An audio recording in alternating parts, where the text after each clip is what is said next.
My name is Seth Stewart with Spoken Gospel. We are a ministry dedicated to helping people see Jesus and his gospel on every page of the Bible.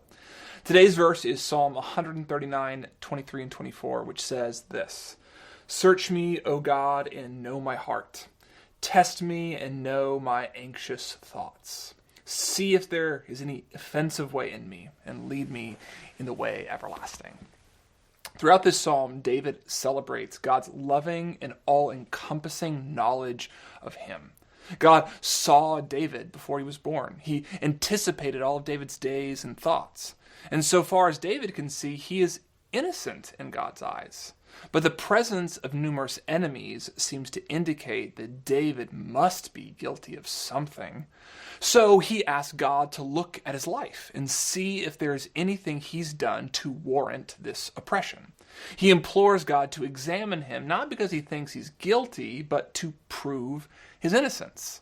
He asks God to give him a life that reflects his innocent heart. David's situation may not sound familiar to you. You probably don't think you are innocent enough to deserve everlasting life. But in Jesus, you are. Jesus knows you more intimately than you know yourself. He sees who you really are all the way down. And he knows that your heart is not innocent and therefore does not deserve everlasting life.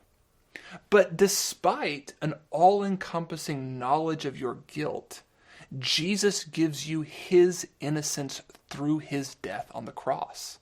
He is the one more fully than David whose life situation did not reflect his innocence. He died on a cross, though he had a perfect heart.